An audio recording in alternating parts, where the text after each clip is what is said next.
So just had to roll them dice and do the right thing and bet on myself. It was time to get out, huh? Time to get out. I know, man.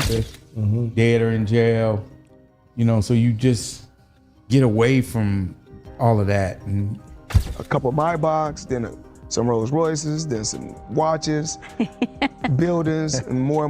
How about that? Buildings. Not Wait, even he like... bought himself, so what do you get you? Like as a friend or something? Every gift is important to me. Every gift is important. The boxing world has been shaken after reports linked Floyd Mayweather to a massive $42 million scam controversy that has triggered outrage and serious questions about his financial empire. Attention quickly turned to Leonard Ellerby, who finally broke his silence, but instead of calming the storm, his words intensified the drama and fueled even more speculation. Allegations surrounding Mayweather Promotions, along with disputed business deals and claims of unpaid obligations, have damaged the flawless image of endless wealth that Mayweather proudly showcased for years. While he continues to project luxury and confidence, many now wonder if this is the beginning of a real downfall or simply another controversy in his headline-driven career. But one thing is clear: the aura of untouchable dominance is no longer as strong as it once was. Might be leaving Mayweather Promotions. Is there any truth to any of that? no. That's a resounding no. So about a week after Leonard Ellerbe said that he was not leaving Mayweather Promotions, Floyd posted that he has stepped down from the company. Just about a week ago, Blue Blood Sports said the fact that Ellerbe was working with Tank and he's with Floyd is going to bring some type of conflict of interest, and he might as well step down from Mayweather Promotions. Something's gotta give. Well, something gave. Floyd moved on with Richard Schaefer, who, was previously with Golden Boy Promotions, a guy with like over 40 years of experience. I'm guessing Leonard is going to keep working with Tank, but y'all already know what it is, my peoples. Box Center, your favorite boxers, favorite boxing show. Peace. As he approaches 50, Floyd Mayweather continues to dominate social media with non-stop displays of extreme luxury, showing off private jets, massive jewelry, and an over-the-top lifestyle. However, critics believe this constant urge to prove wealth is becoming a dangerous habit that may be slowly draining his fortune. Many observers warn that living only to showcase excess is not sustainable, and if it continues, this pattern could eventually push the boxing icon towards serious financial trouble. It kind of, think it's a red flag when you're 50 years old to feel like almost 50 and still gotta flex on social media. But, people on social media do what they do best, especially black people, try to tear each other down. So people start researching, Angelique started researching, and they found out that Floyd was capping. Now, Floyd is part of like some type of ownership group that got a part of it. Then you got Floyd Mayweather's headline-grabbing $42 million real estate venture involving more than 60 prime Manhattan buildings is now facing intense scrutiny. Although he publicly claimed to fully own the properties, reports suggest he might hold only a small stake with no formal ownership transfer documented. This inconsistency casts doubt on how much control he truly has and raises serious questions about the transparency of the entire deal. There's a flex happening with Floyd Mayweather that we were all cheering and congratulating him from, but we might need to put a pin in that as some evidence comes forward that things may not be how they seem. So a couple weeks back, I talked about it here on the show. Floyd Mayweather said he dropped $402 million on 62 Manhattan rental buildings. But Business Insider went and did the research. They did their Googles, and they said they couldn't find any receipts that this is true. There were no deed transfers, no public records, nothing. They made some phone calls to owners, and they could not find any information regarding this transaction. Floyd has gone on interviews and discussed it. Of course, 50 Cent dropped in with his troll thing and put the interview up and the information about it and said he bought them in his imagination. Same place he read all those Harry Potter books, because 50 gone 50.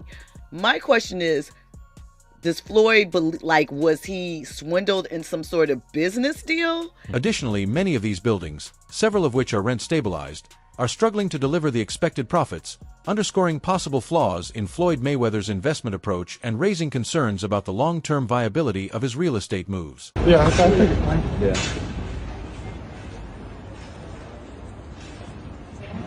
And I'm pointing like this because we're in New York City right now.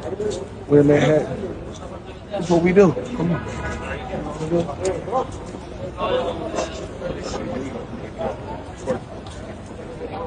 All this money made. No partners. All by myself. Over 1,000 apartments. I'm just getting started. He's collecting rent, hustlers. You know how much rent that is? And guess what? I don't know his paperwork, but obviously if you spent that much in real estate, it looks like he spent it in one shot, but even if he didn't, but usually he did. And if he dealt with the same person, you get a deal, right? So through these deals, he's making money. It's definitely an income situation. They're all apartments. It's not a commercial building. They're all apartment buildings, which are commercial, but they're apartments. So guess what? $402 million in real estate. Hey, he's $500 million in real estate just off of. Beyond Manhattan Floyd Mayweather's controversial deal, he has poured money into other major real estate ventures, including a $10 billion office portfolio managed by 601 companies featuring landmarks like the AON Center and the Old Post Office in Chicago. These investments show his ambition to create a wide-reaching real estate empire. Meanwhile, Leonard Ellerbe, longtime ally and former CEO of Mayweather Promotions, has been deeply involved in Mayweather's business affairs, but recent events have raised doubts about both of their financial practices. Floyd basically gave him $1 million, came out to Vegas, and they had a whole backstory to that. And I'm pretty sure Leonard was around seeing all that.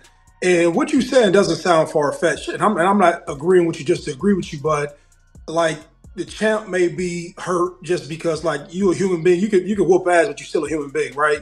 You may be hurt that you missed a moment. I've also seen guys where, you know, they moment passed and you try to hold on to things and that becomes the element of it. But then also it's just not a Leonard Ellerby thing. There's a lot of people who may be in position around a Floyd Mayweather, but whatever deal they agreed to at the time didn't allow them to get all the money that they probably could have earned, right? And so he probably sees the infrastructure that Tank doesn't have in the relationship, and he's not saying, hey man, it ain't fuck. Leonard Ellerby disclosed that Gervonta Davis, one of the top fighters under their promotion, reportedly never received a massive payment of $33 million. This claim has sparked major questions about the financial integrity of Mayweather Promotions and how its athletes are treated. The reaction was immediate as Davis publicly criticized Floyd Mayweather's business decisions and suggested that mismanagement may have affected his earnings. Gervonta Davis, but I seen recently that he's actually looking to leave. So how does that relationship work? How does that work as far as, you know, grooming somebody, getting them to a point, and then having some differences? I've always been a gentleman. I've always been respectful. And there's nothing like taking a kid that come from the same background as you and helping them and put them in a position to become a multi-millionaire. You know, you meet a kid, he come up to you for an autograph. You sign an autograph for him, then I tell him, in a few years when you get older, I'm gonna work with you and I'm gonna make you world champion someday. Years later, I started working with him, helped him, pushed him to be great. And if he feels like, you know, he's grew wings where he can fly, become his own boss, more power to him. Mayweather Promotions, built by the legendary Floyd Mayweather, has long been a dominant force in the boxing world. Under Leonard Ellerby's management, the company thrived, producing some of the most high-earning and widely watched bouts in recent history. From the record-smashing clash with Manny Pacquiao to the electrifying showdown with Conor McGregor, the promotion consistently delivered events that drew massive attention and revenue. 17-0 in 12-round fights. Like he tried to get Pacquiao out of here. Exactly. Entered the ring. He didn't get off to his fastest start. Gets him into the corner. Les using the jab as not more than a rangefinder because it landed at the ropes. He wheels off those. Mayweather sense in his mind that he wants to do, he can do. Mayweather, because they felt that he was the obstacle to getting the fight made. He couldn't fight as he did against Margarito, much slower. He came in not really as up on point like Floyd was, and he got a way different outcome. Without the tactical ammunition to open up Mayweather.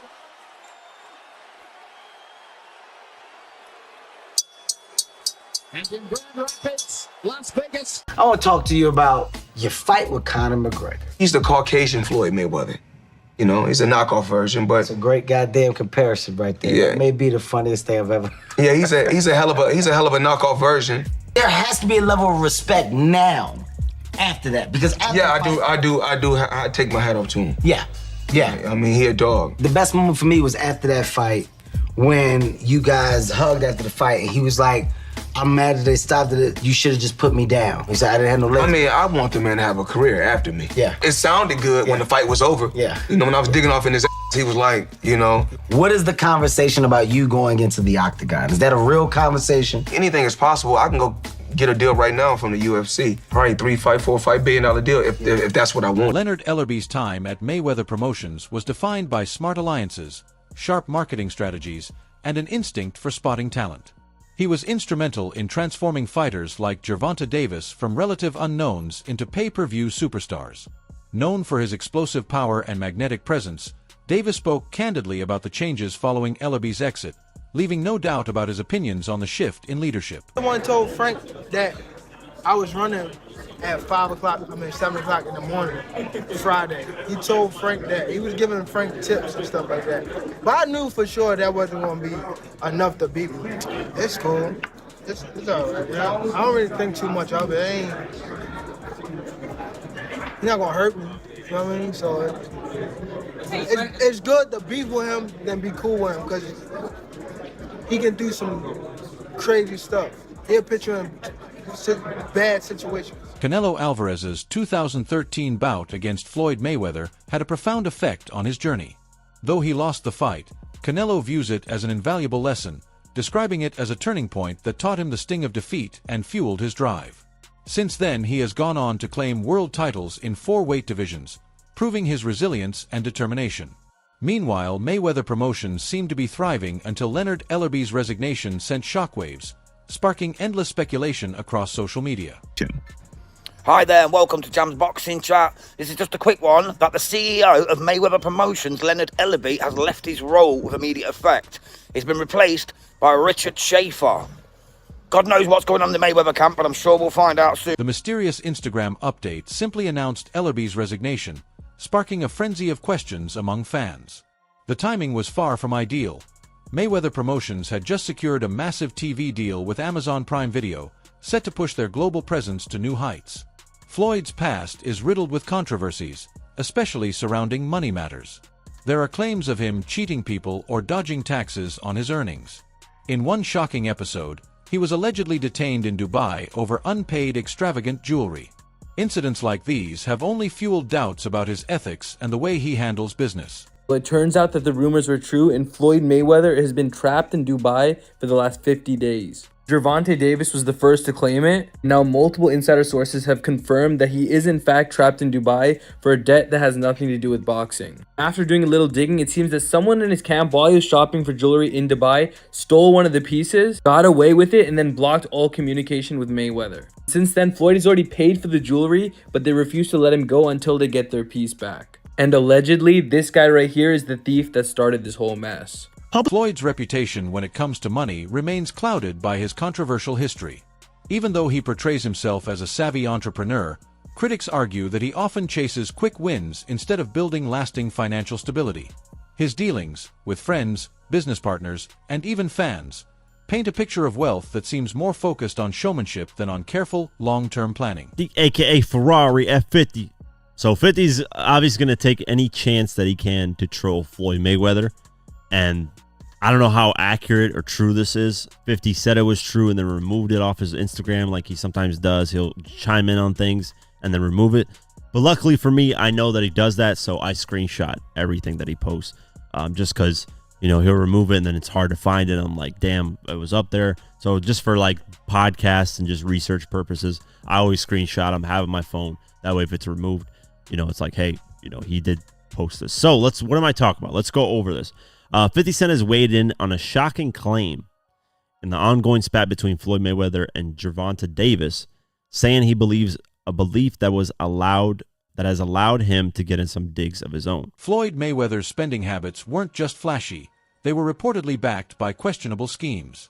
Allegations suggest he profited from dubious promotions and scams, with claims that fans were charged for events or merchandise that never actually happened. I'm just flabbergasted that the highest paid boxer, one of the most famous people on the planet, Floyd Mayweather, has managed to become a repeat offender as a scam artist. NFT world, guess what? Guess It's about what? to drop. And of course, I'm the money man. But guess what? Sure are. We're not done yet. We aren't? They told me There's more we're not scamming done to be yet, done. And it's not over. My God. Autograph gloves. Oh my God. That's incredible. 2,000 people that invest in his NFT project get a chance to win autographed gloves. It's crazy. But you might be asking, did he actually follow through on his promises and deliver these gloves? Of course he fucking didn't. Money May, you all know the rest. Money May, you all know the rest. You just got scammed again. Closer examination indicates that Mayweather's real income falls far short of his grandiose claims. Some reports suggest that certain fight purses were around $60 million, far from the $350 million he frequently brags about.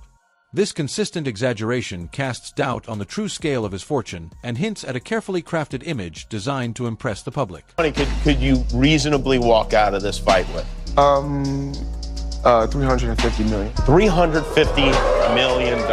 Yes. Wow. I know you love money, right? I mean, it's cool. It's cool. Yeah. It's cool. What do you do with all this money? And, you know, cash is king. Do you have an ATM card? I'm the human ATM. This tendency to acquire expensive items without promptly paying for them reflects a reckless attitude toward money. Relying on credit and postponing payments creates a fragile financial foundation, one that can crumble despite any previous successes or earnings. Out with a bit of a mad statement, and he said that Floyd Mayweather has been held captive in Dubai because he owes people money and he can't pay them, or won't pay them, one or the other. Before I carry on, please hit that follow button if you haven't already. We're on a mission to get to 10k. Now for me, the idea that one of the richest men in the world cannot pay somebody in Dubai is a bit mad. However, Tank Davis has come out and said ask Floyd to go live right now, and he can't, which is a fair point. And knowing how Mayweather's ego is, if it was possible for him to go live, he would be responding to this straight off the bat. Now that being said, it wasn't that long ago since we saw that video call between him and Bill Haney on the internet. So whether this is true or not, I do not know. It could just be Tank throwing shots at Floyd Mayweather, because I know that relationship has been a little bit ropey in the last few years. But you never know, especially with somebody like Mayweather, who sometimes comes across with a bit of a god complex. Maybe he's just tried screwing the wrong people. But let me know what you guys think to this. Do you think that Floyd Mayweather has been held captive in Dubai? Or do you think this is just Tank Davis stirring up some stuff? Let me know in the comments. As always, like, a favourite, save a share, all appreciated. Please hit that follow button if you haven't already. We're on a mission to get to 10k. Peace. Despite all these controversies, Mayweather keeps flaunting his riches with over-the-top purchases, like a $1.13 million Super Bowl suite, all while insisting that his financial empire remains rock solid. And guess what? Your job don't pay like my job. Well, it depends. Your job don't pay like my job. That brings me to another point. I can make $200 million in 18 months because I want to. Because I want to come back and steal some more money. Is that okay? These revelations have ignited a storm in both the media and public opinion. Supporters and skeptics alike are beginning to question whether Mayweather's empire was ever as solid as it seemed, or if it was always a carefully staged illusion. Allegations of scams, unpaid taxes, defaulted luxury purchases, and withheld fighter earnings suggest a troubling pattern of financial mismanagement hidden behind flashy displays of wealth. His non-stop flaunting of private jets, diamond-encrusted watches, and million-dollar splurges on social media now feels less like a celebration of success and more like overcompensation driven by insecurity. Mayweather's history is peppered with red flags: rumored detainment in Dubai over unpaid jewelry, public clashes with business partners, and failed ventures that left fans and collaborators empty-handed. His habit of chasing quick wins and prioritizing optics over sustainable growth and transparency seems to be catching up with him. The contrast between perception and reality has never been sharper. So, what's your take on Ellerby's response? Is Mayweather's empire finally starting to crumble, or is this just another media circus? Share your thoughts in the comments below.